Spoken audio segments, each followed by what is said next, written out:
No Standing 8 Boxing Podcast. We discuss every organization and weight class with your host, Bronx Bomber, educated with the craft. Punch a topic hard like heavyweights, hitting the bag from the top rank to the upcoming. Washed up to the dark horse, champs, #1 contenders. Quick jab or sharp cross, we your source. Come get it. Tuning in, you can have it. Internationally known, our information is valid. See, we on a higher plane, no two episodes the same. We get better as we train, so on top we remain. Come join the conversation, it's insight you'll gain. And then outside of the ring, we do the damn thing.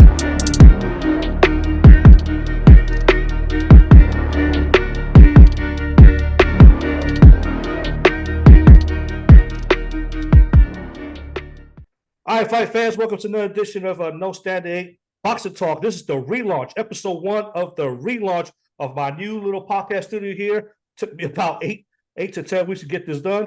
But before I get to all that, if you recognize this face, if you follow boxing, you should definitely recognize this face.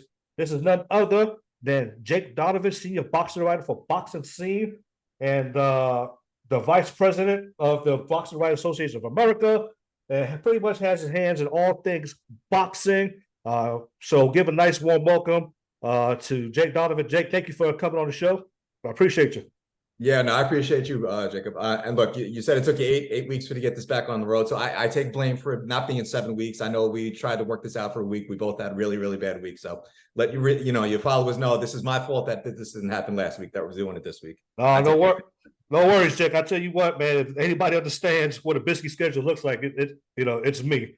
So, I mean, we both got day jobs, we both got families, and then of course boxing's busy within itself. And you're just coming off the WBO boxing convention.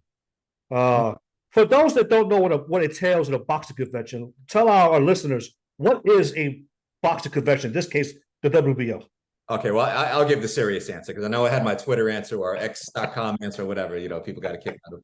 Basically, every year it's almost like a reset for all the sanctioning bodies. They kind of evaluate like who the champions are, what progress they've made, if they're making their mandatory defenses, who's ranked, who needs to be bumped up in the rankings, who needs to be dropped, what rules need to be cleaned up.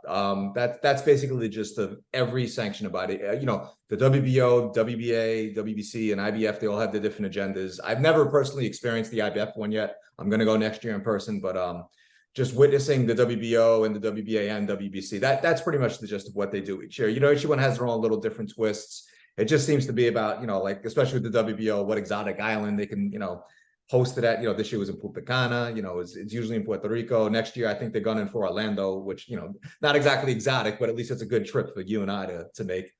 Gotcha, man. So, yeah. But you're around. I mean, there was some boxers there. Madison Randall won some awards. Yes. So this is a big deal for people that don't follow these things.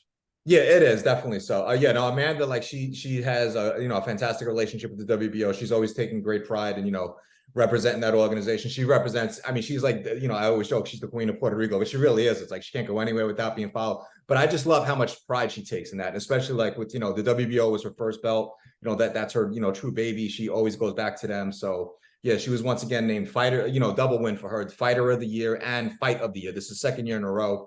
Last year, she and Katie Taylor won fight of the year. This year is her fantastic win over Erica Cruz, which is, I can't imagine any other fight's going to top that for a female fight of the year in 2023. And then Terrence Crawford, he was rightfully named WBO male fighter of the year. So this is, I think this is the 5th time he's won that award. So, she was joking that he's one ahead of her. So she's got to catch up to Bud in that regard. But they take a lot of pride in that stuff. So I think with every sanctioned body, you see all the managers, the promoters, the fighters, they see when, they're named the WBA promoter of the year or the, IBF, prospect of the year. It's like, there is a lot of pride of those sanctioned bodies, and you understand why. It's like for the money they pay, they all pay the sanctioning fees. So, when you win under their umbrella, you want to be recognized for it. So it is a tremendous, we don't see it as writers. We just see all the nonsense that these sanctioned bodies do is they stand in the way of, they've gotten better with unifications, but a lot of times it seems like they stand in the way of the fights we want to see. But, for the fighters, managers, promoters, and all them who really invest, try to make their way up the ranks, it is a big deal when they are properly recognized like that. Gotcha. We're going to talk about some of the fights we don't want to see. And for the viewers at home, it may look like I'm looking away from Jake Donovan, but my camera's right here and my screen's right here. So I don't want nobody to think that I'm not listening to Jake, man. I'm looking him dead in the face. Yeah. All right. So listen, we got a few things we're gonna talk about. We're gonna hit that topic, particularly fights that fans want to see. Absolutely. But first, we're gonna deviate a little bit from the schedule I sent you because we had a heavy boxing card yesterday. Boxing night, should I say? Yeah. Look, I love it, but at the same time, I got 3 or 4 TVs and I'm doing this song and dance here. It's insane. But I chose to focus on the Tim Tszyu Mendoza fight. Early, I focused on the prelims for ESPN Top Rank. Right. And I also caught, well, whatever lasted the Berchelt comeback. We'll talk about the Berchelt comeback first. Okay. He obliterated what seemed to be an overmatched opponent within two rounds. So this is coming off almost a 2-year layoff, or almost over close to 2-year layoff for Berchelt, suffering back-to-back losses in devastating fashion to Oscar Valdez, and then a stoppage in the 6th round. I forget who the last opponent was. So he's only 31 years old, and in essence, he's a young in age, but he's taken a toll. And the beating he took at the hands of Oscar Valdez sometimes has detrimental effects for fighters in the long run. Do you think Berchelt could make another comeback at 135? Shout out to my man Beto Duran. He does all the zone shows for Golden Boy. He kept it a buck. He and Gabe Rosado both. Like this was not like, okay, wow, he knocked out or he forced Diego Ruiz to stop because of injury. Like all that he's going to be, fight for a championship his next fight. He's got a very, very long road ahead. And I know we say he's 31. He's potentially a very old 31 years old. Right. Even when he won, he was in, he's had his fair share of battles. There's some guys he dominated, some guys, he had to go through the wood chipper just to win. But those 2 back-to-back knockout losses that you mentioned, I was ringside for the one with Valdez. That was as brutal a knockout I've ever seen up close and personal. The loss to Nakatiya might have been even wide. I thought his career was over after that one. When I saw the way Nakatiya handled, I'm like, this dude is never coming back from that. So I don't know where he's going to fit in, especially at lightweight. There's a lot of talent that even like if Devin Haney leaves, even if Shakur outgrows the division, that division is still pretty stacked. There's a long road ahead. It's good to have him back. He's anyone who's interviewed, I'm sure you've experienced too. Super nice guy, one of the true gentlemen of the sport. So very easy to root for. But I don't know. I'm glad he's back. I want to see not quite fights like this, but like gradual steps forward. I don't want to see him leap in and go fight. Not even like someone like George Kambosos. Like not even.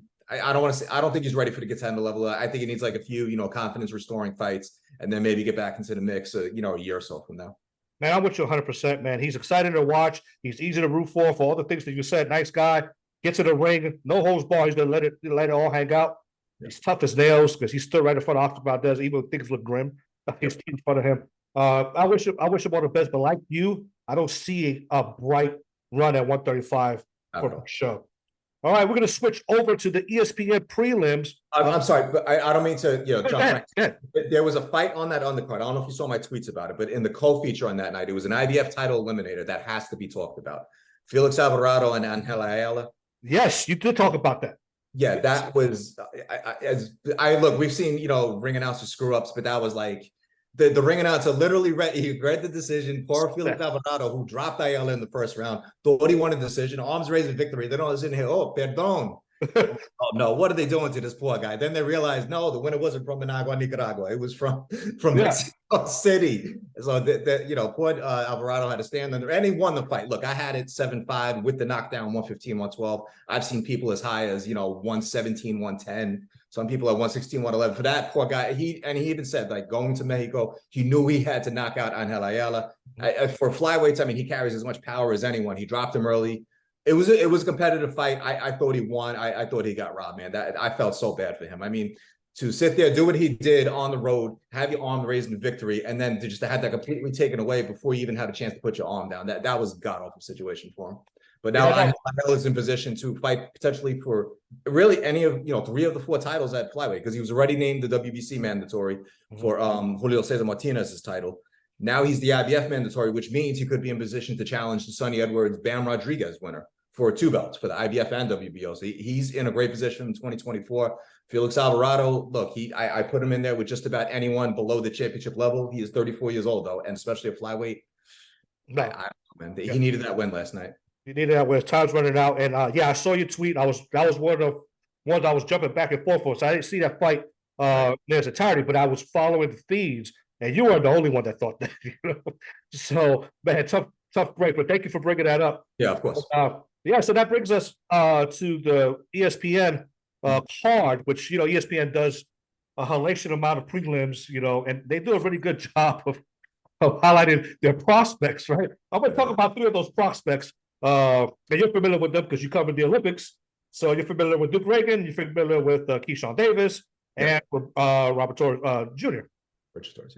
So Richard Torres Jr. So you're familiar with all 3. 2 of those 3 had some tough nights last night. Yeah, Duke Reagan got dropped. First, I don't know if it's first time experience in hitting the canvas, but he got dropped. He eked out a split decision. Keyshawn Davis had a tough bout on his hands. The only one that had an easy night yesterday was Richard Torres. What are your thoughts on these 3 prospects and how they move forward? I gotta say, the judging last night on that card in Rosenberg, Texas, it was weird. Like Kelvin Davis was the only one who got the benefit of the doubt of like anyone on the scorecards. I thought Duke had a serious gut check. He survived the first knockdown of his career. He was coming in. I think it was a 50-week layoff. I know he was injured. I think he had surgery. Brought his old trainer back. So a lot of changes in his camp, and then had to go through that very, very tough fight with Jose Perez. I thought it was a close fight, but that he deserved to win. I was a little surprised he had to sweat out a split decision. I was glad he did get the win though. It was real. Like Kelvin Davis had the toughest fight out of all of them, I thought, and then won like this landslide decision. I'm like, I joked on Twitter. I said, they must have been auditioning for a future Keyshawn fight, for him to 80-72 and those ridiculous scorecards. So, and then Keyshawn Davis, who I thought won 7-3, maybe 8-2, then he had to sweat out a majority decision. So it certainly wasn't his best night. It was probably objectively, it was probably his weakest performance as a pro. You expect a lot from him, even in the Olympic. Yes, he lost to Andy Cruz. Andy Cruz, had kind of owns him in the amateurs, but you based on their styles, you kind of expect Keyshawn to beat him in the pros. So you really expect a lot from a prospect like him. So based on that, last night was not a strong show, and he even admitted, that there's better nights ahead for his career. He's looking already come back in December. There's some things to work out if it's going to be Jose Pedraza or if it's just going to be someone else. I know Pedraza is the front runner to land it. There's some things to work out, but I didn't see anything last night that tells me he can't beat someone like Pedraza. He's the businessman. He's talking about he was going to steal the show. It was a good, tough fight, but he definitely didn't steal the show last night.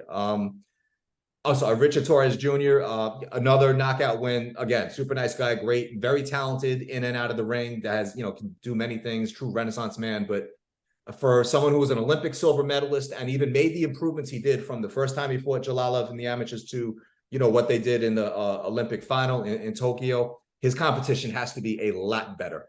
A lot. I mean, he's 7-0, and it's really the story going into the last fight was he was injured, he had the delay, so that was like the only new wrinkle in his career. Other than that, it's really been the same thing. He's way more talented than the guys that they're matching him up against. They really need to have him. They need to match him up far more aggressively. Yeah, no, and exactly what I was going to follow up with was the Richard Torres Jr. performance. But again, I'm with you. I don't think that the Duke Reagan and Keyshawn Davis fight fans have anything to worry about. These you got to understand, fight fans have to understand with these prospects as they're coming up. And I think Top Rank does a better job than any of the promotional companies developing the prospects. Absolutely. They're gonna have hard nights, and you want to see your prospects have some tough challenges. Because that's going to tell you what they're going to become later. I know Xander Zayas has had a lot of criticism about because he's been in some tough fights early on in his career. Yep. But Richard, I'm with you. I think he needs to be matched a little better. I think we're only going to see because while he's super talented, I don't think that talent in the pros has been tested yet because he's very comfortable in there doing things that he hasn't been punished for yet. So that point jab that he keeps in people's face, the bulging in without no punishment. And when they put him in there with somebody that I said this, man, I think if Edgar Berlanga ever sees me in person, he's going to punch me dead in the face. Because I'm one of the biggest Berlanga critics there is. Not because I don't think he can fight, and not because I don't think he's talented. It's because and I knew this, seeing him early, I said, we're going to find out who Edgar Berlanga really is when he steps in competition, right?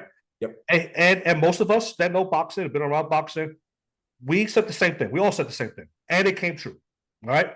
We're not going to see really who Richard Torres Jr. is until he steps in with a full-fledged person that's evenly matched. So right. we'll see what happens with Richard moving forward. Yeah. Now, the thing I appreciate, to your point about Top Rank, they know how to move a prospect. We're going to see that with him, especially with the investment they're making in the heavyweight division. So, like, even based on last night, I would pick him to beat like a Guido Vianello, who, I said, I think we saw his ceiling last night. So I could see a fight like that in Torres's future. People suggest no feed Torres to Jared Anderson. I wouldn't do all that. I don't see them being on that course until they both have a title. But I look, so, and the thing I appreciate about Richard Torres, he wants better for himself. He wants to see himself. Sure does. It's not phony either. He's a genuine guy. You talk to him, you get sincere conversation out of him. He wants better than what he's being offered right now. So hopefully that is, to come very soon. I'm not going to talk about the Top Rank main event because we kind of expected what we expected, and we knew that Janibek was going to do what Janibek does. Yeah, that's going to take us to, unless you have any comments on it, I got to say, as far as unification bouts go, like, I don't know how the hell Vince, look, I don't think much of Esquivia Falcao. I joked he was like a 10, 11-year prospect, but I don't know how the hell Gualtieri beat him. That dude was, it reminded me of when Vincent Fagenboots came here to Nashville to fight. Caleb Plant talked all this big game, even had like the Nashville, mascots following him around, and then just showed up and did absolutely nothing. This guy, I just, why would you come here? That's going to, how you're going to represent yourself in the U.S. debut. That was just a terrible performance by Janibek, man. He recognized it. He tore him down, stopped him, got that belt. Now he wants Charlo. He wants Erislandy Lara, whoever else has a belt, or, I respect it. I don't buy into all that boogeyman stuff, but I respect the fact that he wants to be the face of the middleweight division because God knows that division needs one. I can't believe Erislandy Lara is still a champion. I feel like I've been watching him fight for like 30 years. Exactly. Nonetheless, here we are. That's it. So then that brings us to the big fight, which was the PBC card on Showtime. It was a really, really good fight before the main event. And but I got some mixed reviews. I watched it by Twitter feed. I watched it before our show. Mm-hmm. I was watching the replay because I turned 46 last Monday. And I don't know what happens, but I can't stay up past midnight no more, man. So, I'm sitting there and I'm posing off, and when I woke up, it was over. So I'm catching the replay. So I don't see a middle. I see people that thought Tim Tszyu fought an outstanding fight, a very good fight, very competitive fight, and then I see the other side of the battle was like, I knew Tim wasn't going to pan out, and if he fights a guy like Jermall Charlo, who's firing on cylinders, he's going to lose to Charlo. What does the great Jake Donovan think of Tim Tszyu's performance last night? So I was kind of the opposite end of you. I was covering the ESPN card. I wound up covering the DAZN card as well, especially when that madness happened with the title eliminator. So I actually wound up and played catch up on the Showtime card. So I don't like doing that, especially when I already know the outcome, because I don't feel like I have a fresh objective view. I always say when in doubt, just follow my man Boog Williams. He had a pretty objective take. I agreed with him. I thought Mendoza handled himself very well early. I feel a point where I felt like Tszyu really took over the fight. I know we had that huge 7th round, and then the second half he was very strong. I thought he looked fine. I mean, look, for the guys he's fighting, look, I always credit activity.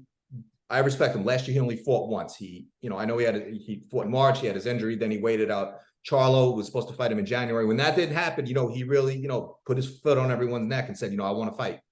So, 3 times, he's fought this year. For Tony Harrison, Carlos Ocampo, and to have Carlos Ocampo as like your weakest option of a 3-fight campaign, that's a pretty good year for a guy who only just became champion because the guy who had the belts, wound up not fighting you and gave it up. So I thought he did well. Brian Mendoza, I don't know. I guess people looking at it that he was losing every round against Sebastian Fundora up until that knockout, but he's as tough as they come, and there was a reason why he hung around as long as he did against Fundora to put himself in that position to knock him out after losing every round. It's because the dude can take a punch, man. He's You know, he showed a lot of courage last night. I thought he handled himself well early, and then Zhu just did, you know, he did what he did. He took over the fight. It was not quite the same as when he fought Terrell Gausha, but I remember I was actually ringside for that. He got dropped in the first round. Then he came on, eventually took the fight over. That's just what Zhu does. He's got a little bit of that creep and death into him. You know, like once, you know, he reaches that certain point, there's no turning back for the opponent. So I thought he looked fine last night. And again, I still don't know if Jamel Charlo is going to come back to the division. I mean, he made a boatload of money to fight Canelo. I know he still has the other 3 belts.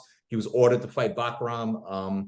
I don't know if we're ever going to get Charlo Zhu. It's going to have to be, you know, big enough, you know, I don't know how much money now it's going to take to get Tim Zhu to come back to the US to fight someone like Charlo. I know he said he wants to fight in Vegas, but truthfully, he's in a position where he can bring those guys over there, you know, if he wants to. But, you know, we'll see what happens. I think he has a chance to take over that division. I just don't know what we're going to get out of Jamel Charlo moving forward. Maybe he comes back to 154. Maybe he decides he's going to move up to 160 and Jamal moves up to 168. We honestly don't know what's going to come of their 2024 campaigns. But I thought Tim Zhu did just fine last night.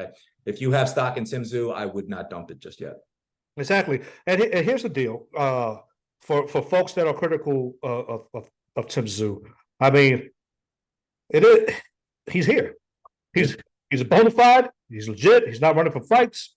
I mean, what more else does Tim Zhu have to prove for people his critics to believe that he belongs in this company? You know, and it's just not, you know, living off his father's name. There's just not some lucky wins and stuff like that. Look, he's here. He's a champion, and he's calling out. He's not straight away for these fights. So, I mean, there goes that for Tim Zhu critics. Yeah, one thing I will say, I'm still, like, people were talking about, you know, Bud fighting Canelo. I'm still very convinced we're going to see Tim Zhu and Terrence Crawford next year.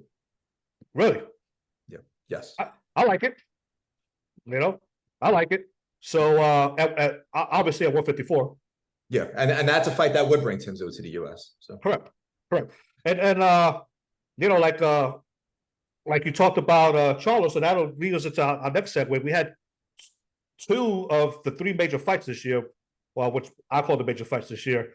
Which the first one that kind of kicked things off was the Ryan Garcia, Gervonta Davis, then followed by Spence and Crawford. I mean, these are the marquee fights. I know we have some big. 2023 was a good fight year. And then wrapping it up recently with, and the fight year's not over yet, but recently was Canelo Charlo. Let's go back a couple months and let's talk about Spence versus Crawford. There's nothing needs to be said about that night. We all saw what happened. I picked Crawford to win, but not like that. So it was impressive to see, but that's leading to the talk that's happening now, which is this rematch clause. Mm-hmm. How serious is Spence about this rematch clause, and it happening at 154? Do you think we get this fight at 154? Look, I'm not going to speak for Errol Spence. I respect the man enough. Regardless of whether you think the fight should happen or not, you know, the rematch should happen. It's his choice. He's going to make it. So I'm not going to speak for him. I just personally don't believe we're going to see this rematch. I don't have any inside information on what's going on in negotiations. I know there is truth to the fact that, you know, Errol had the right to exercise the rematch clause. Bud has the right to pick the weight. I don't get the sense that Bud really wants to revisit that. He had to wait all those years for the fight. I know they went through what they went through last year, and we saw the fourth quarter schedule collapse, but we got the fight this year. Bud did everything he had to do. Weirdly, I predicted the outcome. I actually picked the round that he would stop Errol Spence, but like you, I did not expect, like, I just didn't get to that, you know, I got to the destination. I just know how Bud was going to get there. So I don't know how differently the rematch is going to play out. I don't think 154 is going to make much of a difference. I think Bud will be professional and make that just the same way. And maybe Errol will be a little bit more competitive. I just don't need to see that rematch right away. I'd like to see Errol win a fight at 154. I'd like to see Bud do whatever he wants. And then maybe they go, you know, revisit that, you know, somewhere down the line. So I do think if the rematch takes place, there's no way I see it taking place at 147. I tell you, this was as one-sided of a beating I've ever seen in a boxer. And I've been watching boxing for a very, very long time. And what it did was you and I, because I agree totally 100% with you, are in essence saying what everybody else is saying. Nobody wants to see this rematch because of that one-sided beating. Nobody could foresee themselves Spence coming back any different, even at 147 and even at 154, which would be working an advantage towards him because apparently he's having a hard time making 147. So not only from a professional standpoint, do you not see this fight happening for all the reasons you just stated? I just also think from a fan-based perspective, nobody wants to see this rematch. No. So, again, I was gonna say, I've always had the weird theory too that there was gonna reach a point when Errol was gonna move up to 154, and I figured that would start a chain reaction. He moves up to 154, Mel moves up to 160, and then Jamal either stays at 160 and they coexist like they did at 154 once upon a time, or he moves up to 168. But I said this too, if we did get the Bud Spence rematch, even by the end of this year, I figured Jamel would have given up like the WBC belt or something. There was no way I ever saw that fight taking place, and I still don't see that fight taking place without something significant at stake. I know belts don't matter. We saw that with Tank and Ryan Garcia, but there's no way I see that fight taking place without anything at stake, especially given what took place, earlier this year. I think the winner is going to have to come out with something other than just another big payday. Yeah, that exactly. I 100% agree with all the comments. That leads us now to Canelo, Charlo. I know Canelo wanted.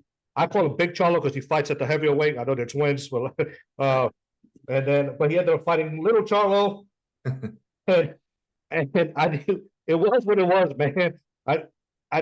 We all know this. We all knew what the outcome was going to be. In my prediction article, I said that Jamel will have to fight the fight of his life in order to beat Canelo. So we're going to talk about the aftermath. We already talked a little bit what we could see Charlo doing, but what's next for Canelo? I heard some mutterings of Carlos Adames. I know fight fans don't want that. What do you think happens with Canelo moving forward? I'd be surprised if Canelo even knew who Carlos Adames is, to be honest. I get that Carlos Adames was told that. I respect the fact that people who know him, reported accordingly. Look, if a fighter tells you, this is what's next to me, that's as reliable a source as there is. He got that. He's not pulling that information out of his ass. He got that, someone told him, hey, you're in the hunt to fight Canelo next May. So, I don't blame people for running with that news. I just don't believe it. I don't expect Canelo to make a decision until at the very earliest, November 26th, once we see David Benavidez and Demetrius Andrade. But that said, I'm not even sure I see Canelo fighting David Benavidez next, not unless he absolutely has to. I would love to know the real numbers that were in the Canelo Charlo pay-per-view. I know they said they did a $20 million gate. I don't have access to that. I can't disprove that. I have a very hard time believing that. Yeah, I think the reported number was like 650 to 700. Mm-hmm. Look, man, if that number if Showtime puts out that, a statement saying they hit that number, I'll pay for their moving expenses. I don't believe it did that well of business. It just didn't track at all. It seemed like there was less traction in that event than there was for Spence and for Crawford and Spence, which I'm not going to say it underperformed, but just based on the buildup and it was a terrific promotion. I thought that event would even the pay-per-view would have done a little bit better. The gate was phenomenal, but I thought the pay-per-view would have done a little bit better than what it did. And just based on all the numbers I've seen, I don't know. I don't know. It felt like a very weak event for Canelo. I know there was the big complaint. He went to the zone and was almost out of sight and out of mind. And we saw that with his third fight with Triple G. Those numbers were way down when their first and second fights. The second fight was the last great pay-per-view. I think the very last pay-per-view that HBO put on. So, and then there was a massive drop off in that third fight. So I agree that, just because, not a lot of people have access to the zone and you got to subscribe to them to get the pay-per-views or whatever other means. I get that, there was kind of a drop off in his numbers, but I didn't see that really pick back up once he went back with Showtime. So there's concern about, who he's going to fight in 2024. I think it's going to have to be someone big. It kind of reminds me when Canelo went into, when Floyd Mayweather went into a 6-fight agreement with Showtime, that record-breaking deal. He had the first fight with Robert Guerrero, which by anyone else's standards did phenomenal numbers. By Floyd's ridiculously high expectations, we saw he went straight to Canelo in that second fight. So I think Canelo would have to come out big in 2024. I still don't expect him to fight David Benavidez until like at the earliest, the very last part of his multi-fight deal with PBC. And David Benavidez, of course, still has to get past Demetrius Andrade, who is not an easy out for anyone. At the end of the day, because you mentioned that this fight didn't have the traction that the Spence Crawford fight had, and even some of the other fights that have happened this year. And I think again, we have to take into consideration the fights that fans want to see and the fights that they've been calling for Canelo to fight. I wrote an article early spring that got me flambéed by the Canelo fanatics. The Canelo groupies came at me so hard.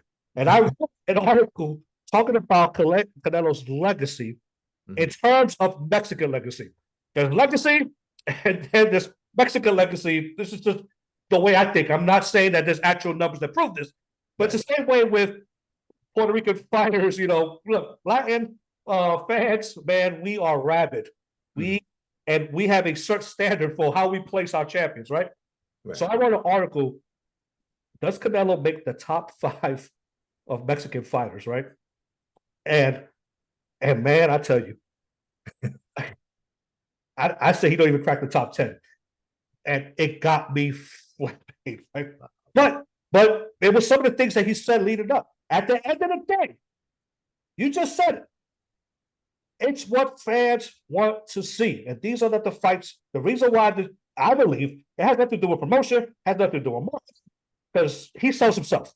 I mean, he is, quote unquote, the face of boxing, right? As people say.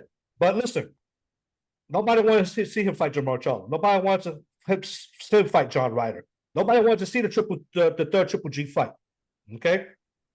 They want to see him fight because 168 at some point, these guys are now starting to die down. But at one point, we had Demetrius Andrade, David Benavidez. 168 was the stackest of the division, that A division, and he went up and fought at light heavyweight. And look what happened. All right? A bona fide light heavyweight. Not Sergey Kovalev light heavyweight. A bona fide light heavyweight. Then he comes back and fights what virtually, unless you're a true hardcore fight fan, I might know who the hell John Ryder was. Okay?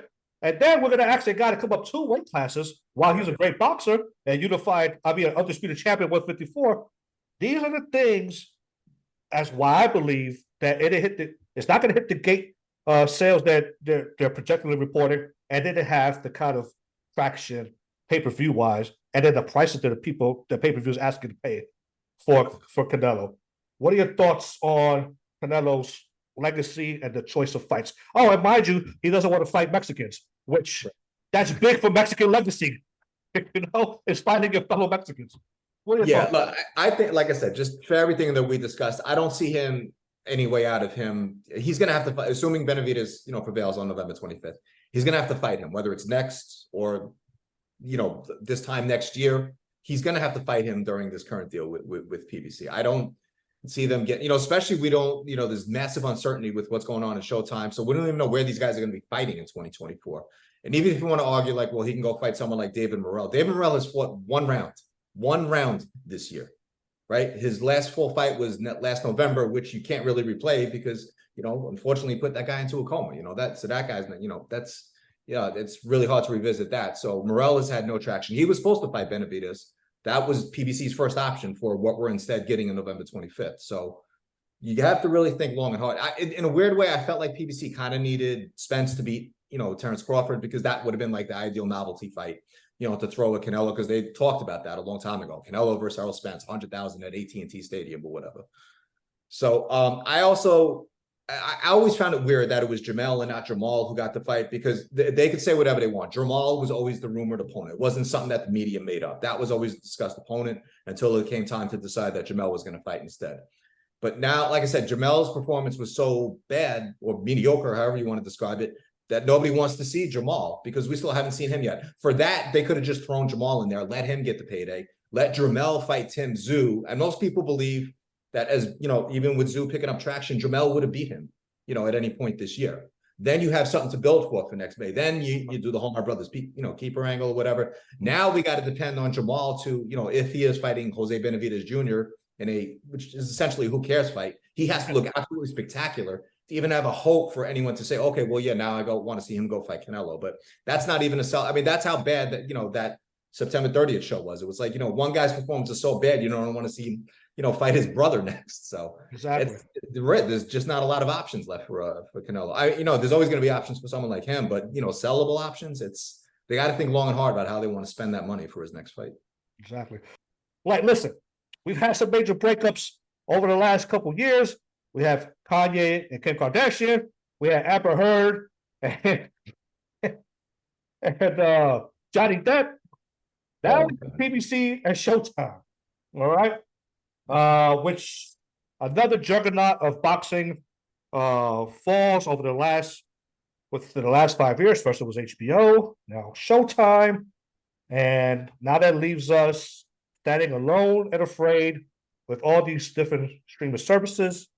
You worked with PBC in the past.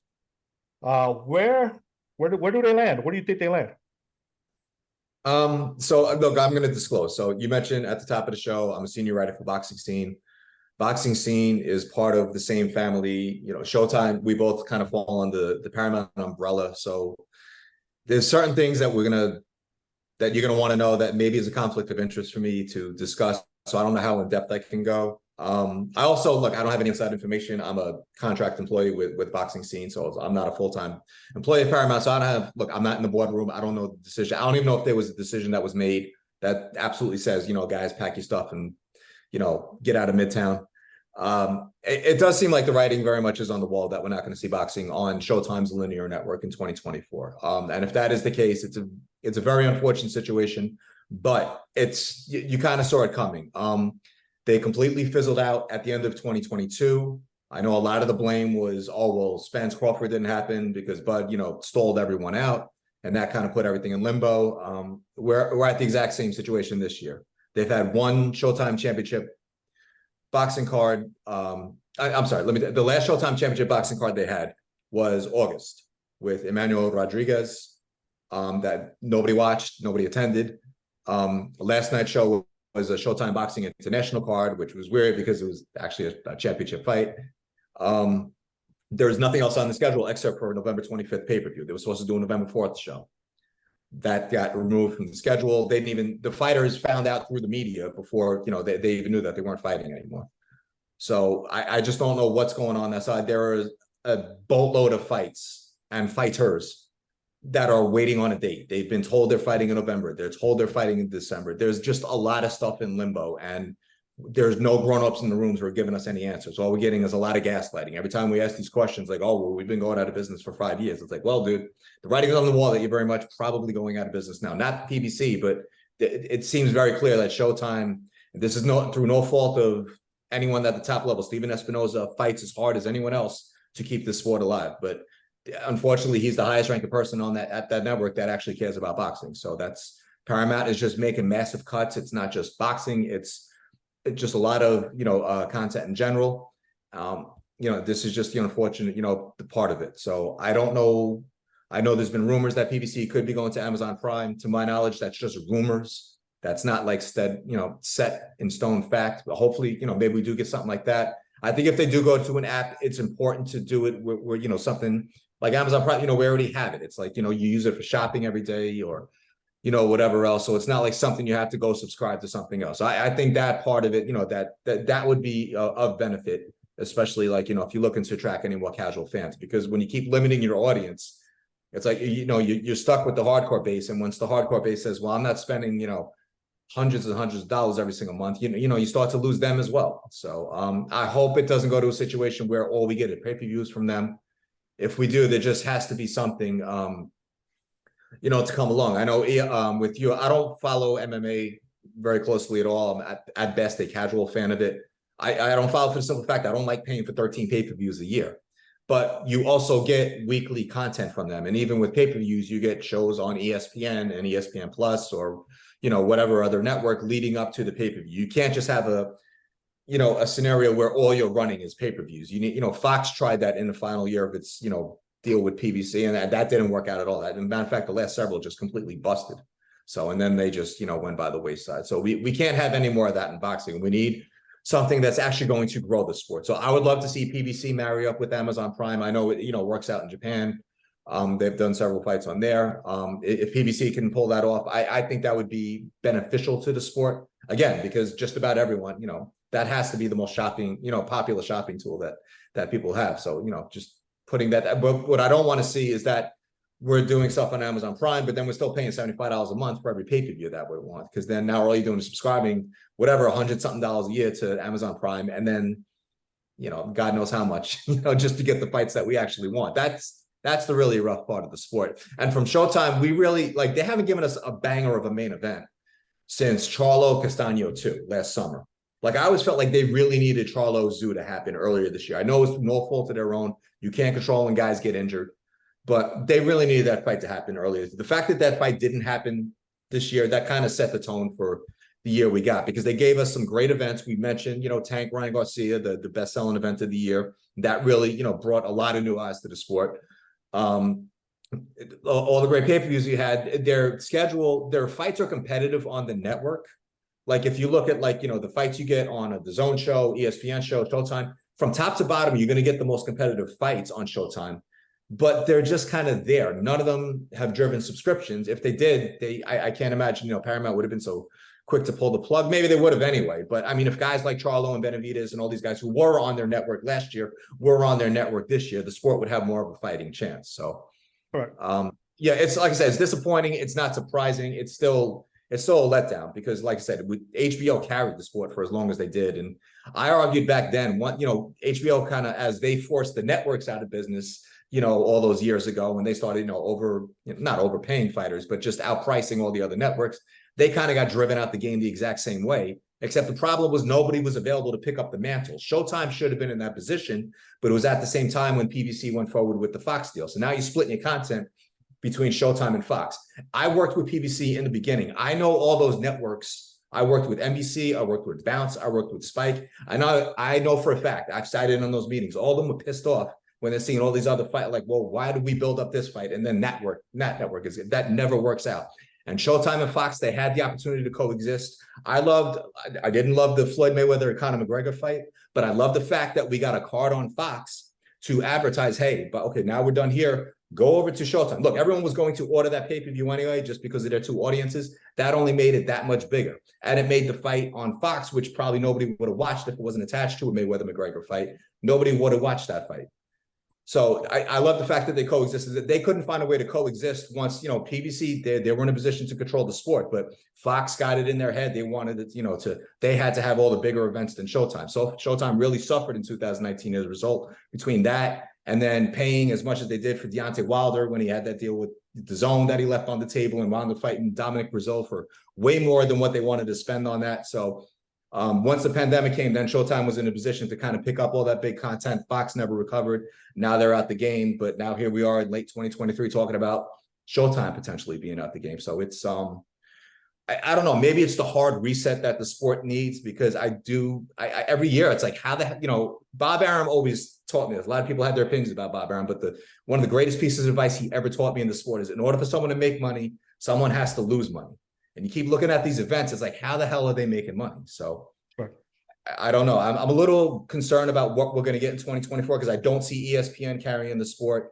I can see the Zone, as long as, they have billionaires willing to dump money into the sport, they're going to keep doing it. But, even they're starting to get very pay-per-view heavy as well after their whole ridiculous pay-per-view is dead campaign. So yeah. I'm a little concerned for, what 2024 is going to look like. And it's a shame because, as everyone has mentioned, we've gotten so many great moments and great fights in 2023. And that's exactly what I was going to say. 2023 gave us some good fights, some good moments, but at the same time, we don't know where the blame lies for where we are in this weird boxing world right now. Yep. Because we got talented fighters in just about all the major divisions that's kind of always carried boxing, right? Lightweight, welterweight, middleweight, and heavyweight. So we got good fighters in just about every division. Then we got women's boxing kind of like had this surge all of a sudden. Yep. And putting on some good shows and some good matches, and now fighters with personalities, right? Like Amanda Serrano and Clarissa Shields and Sinisa Estrada and Alicia Baumgartner and Michaela Mayer, right? So the sport, as far as athletes are, concerned, the sport's well, and we got some good fighters, and then we got the business aspect of it, right? With the corporations, the promotions, and you got to blame some of the fighters too for not making the fights that fans want to see, right?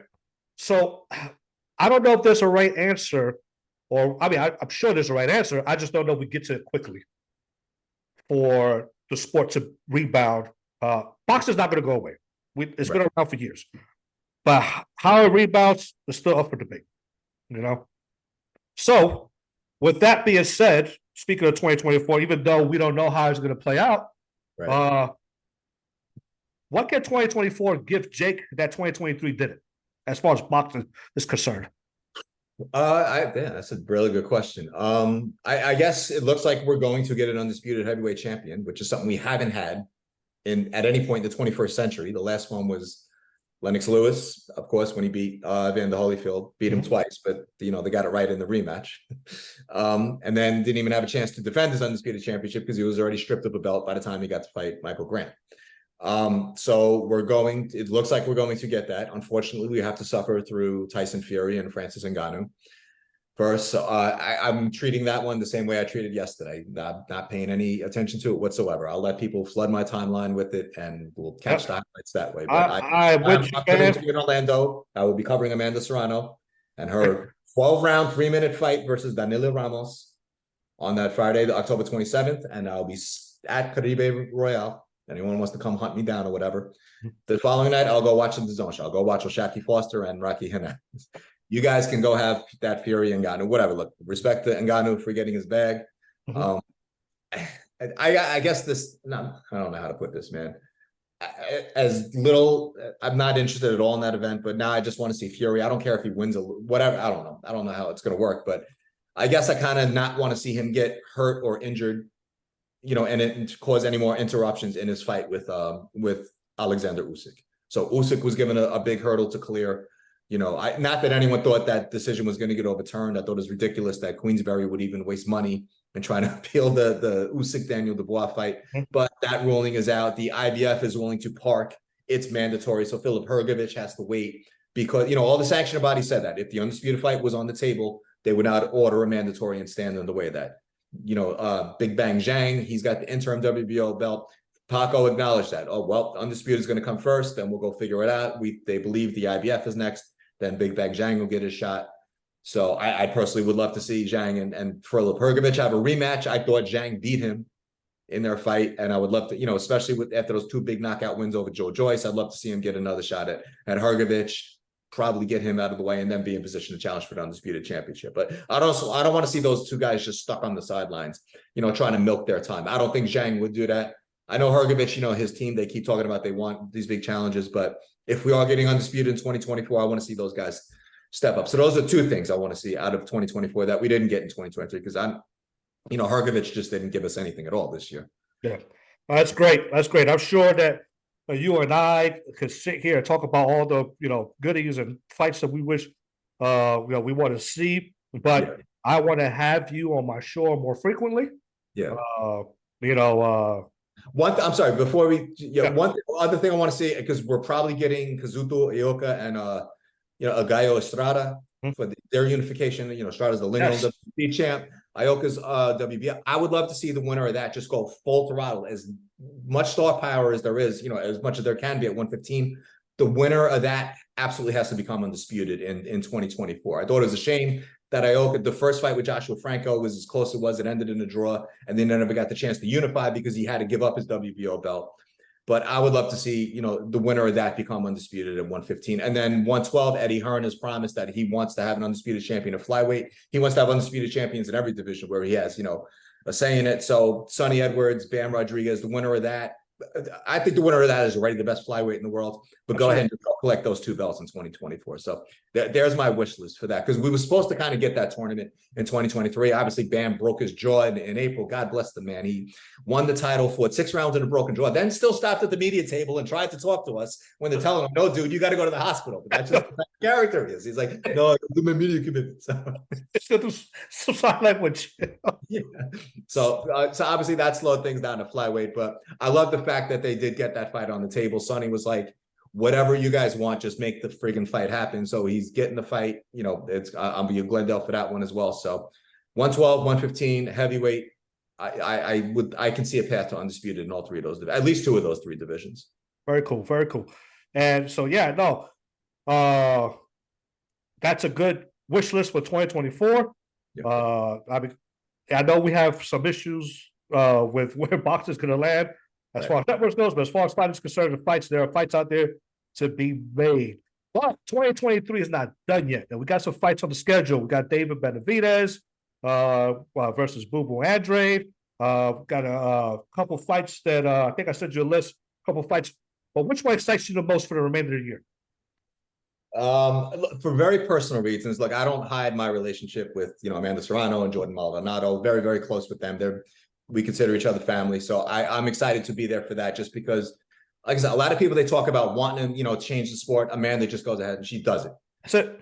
Right. So I can't wait to see how that 12-round fight, 3-minute rounds, she's excited because she's, I think, 2 knockouts away from the all-time mark for women. So I think this is going to get her there as long as women keep agreeing to fight these 3-minute rounds. Obviously the Sonny and Bam fight. I love that, Matchroom is treating this. I don't know how big of a fight it's going to be. I don't even know if it's going to be bigger than like Estrada and Chocolatito 3 last December in that same venue. And I was ringside for that one. But I love the fact that they are treating it like a fight. There's been like a countdown, like 16 weeks until fight night. So they're treating like their big event. We're getting Tuesday, the press conference for Devin Haney. He's going to move up to 140 to challenge Regis Prograis. So I can't wait for the press conference for that, because I know Regis and Devin are just going to talk all sorts of junk. Regis already sent a warning shot of, thing. I thought he should have saved that for, the surprise reveal during the press conference. But I can't wait for that one. Like I said, we forget just how young Devin Haney is for the incredible run that he's on. Like, we talked about the 4 Kings and these guys. He's the one, like I credited Teofimo for as young as he is, went out, fought, Comey, first of all, to win the title. Then he fought Vasily Lomachenko. And now we got, Devin Haney just on this incredible run. He went to Australia, beat George Kambosos twice, fought Jojo Diaz before that. Then he went ahead and fought Lomachenko. Now he's fighting Prograis. I think he's only going to be 24, 25 years old.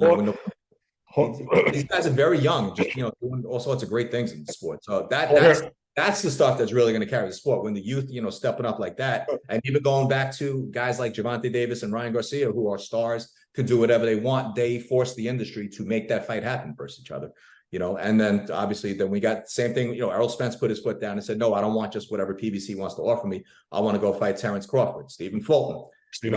Fight in a way. So, obviously things didn't turn out, but you got to respect the fact that those guys took that risk and they said, these are the fights we want, not just what you're willing to, just not what you want to offer us. So that's, when guys are willing to put their foot down, that's when we get these big fights made. So that's the thing I will appreciate about 2023. And we're still getting it. Like I said, Haney knew that his next step was going to be Regis Prograis. He just had to figure out when and where he wanted to do it. Love the fact that he's getting a homecoming in San Francisco. They seem to suggest that it's doing well. So even Ryan Garcia coming back, he's fighting Oscar Duarte. Because again, you got to respect the fact, once that fight was made, everyone knew. I think we all predicted Tank was going to win by knockout. And to be fair, anyone Tank fights, Tank by knockout is probably the safest prediction. But the fact that Ryan pushed for that fight, got it, but now he's back in the ring, even, going through this lawsuit with Golden Boy, he's not allowing anything to hold up his career any more so than has already been the case. So I respect the fact that he's back. I'm going to try to make it to Houston for that one. I know, talking about, all these flights, I don't know where I'm getting the money from, but I would love to be ringside for this. But there's just a lot to look for. Even Yocasta Valle, going back to, Costa Rica, stuff like that just kind of geeks me out. It's like fighters are just making all sorts of things happen. That's, been the theme for 2023, and it hasn't ended yet. So like I said, there is still 2.5 months left in this year. So that's right. Rocky Hernandez and O'Shaquie Foster, a fight that I didn't think was going to happen. I thought Rocky was just kind of coast out his mandatory, maybe hope that O'Shaquie Foster, pass it by, give up the belt. But I like that fight. I like, in Cancun. So there's, again, every time we look at the schedule, like, oh, wow, we still got that to look forward to. That's right. That's right. And, and like you said, man, these guys are daring to be great. Yeah. And, the legacy of the old, look, that's not a real thing. My wall is cluttered. Full. Every fight I have on my wall has a loss on their record. Well, yeah, every fight, because I looked at Marvin Hagler, but I forgot he lost to Sugar Ray Leonard. So, fights, legacy, and is built on making those marquee fights. And believe me, the money will come because the demand is going to be there.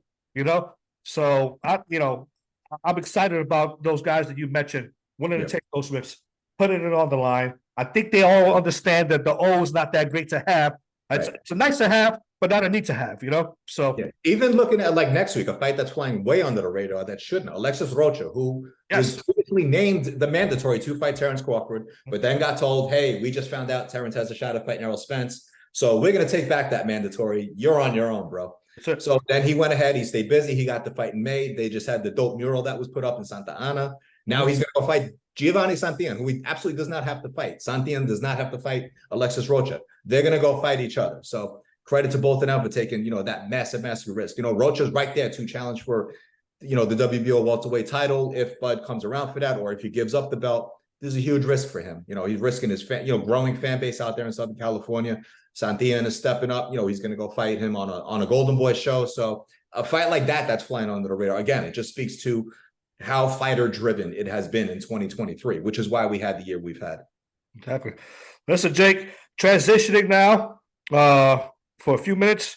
You're a New York native like me, and New York natives growing up, especially the times that we grew up with, man, we had some of the greatest sports eras in New York ever. Those 80s and 90s team. But Jake, what is going on? What's happening to our Yankees? What's happening to our Giants? The Knicks can't seem to ever cross that hurdle. I think I'm gonna die before the Knicks ever win a championship. You know, I mean, let me not put a death wish on me. You know, but I'm just like, what's?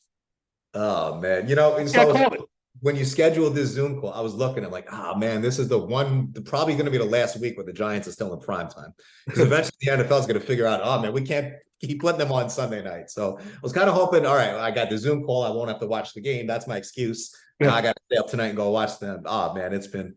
You know, it's bad when it's like it's October 7th, and I'm like, you know what? The Knicks' first preseason game is coming up in 2 days. That's right. That's how bad it's been for the Giants. I can't think of a time in all of my years of watching New York sports where it's been this bad. You know, now I am old enough. I was alive the last time I was 2 years old, but I was alive when the Knicks won their championships. I was really, you know, when they made the playoffs this past season. I'm like, okay, 50th year anniversary. This is the year Jalen Brunson's hot. So, and then, you know, it just ended the way it did. I do have a good feeling about them coming up. I don't know why. I see your heartbreaks on Twitter. You're like me, man, which is our hearts to sit here breaking, man. Oh man. I remember the 80s Yankees, they weren't that great, but you know, we had our figures. We had Don Mattingly, you know, and then we had our 80s Giants with Lawrence Taylor and so forth. But geez, this year's as bad as any that I can remember. Well, see, and that's the balance, because like I said, the Knicks did have those, you know, the 69 and they had the, you know, the 2 championships, and then we had the Yankees here. You know, Reggie came to town, and, you know, and they won the World Series. Then when they fizzled, and the 80s were pretty rough for the Yankees. I got to say, I was a young kid going into a teenager. I remember that vividly. But then the Giants became hot. We had the, you know, the tuna era, Bill Parcells, when he made his legacy as a coach. That's right. And then the Giants got hot. So they always had something to look forward to. Then the Yankees finally came back around in the 90s.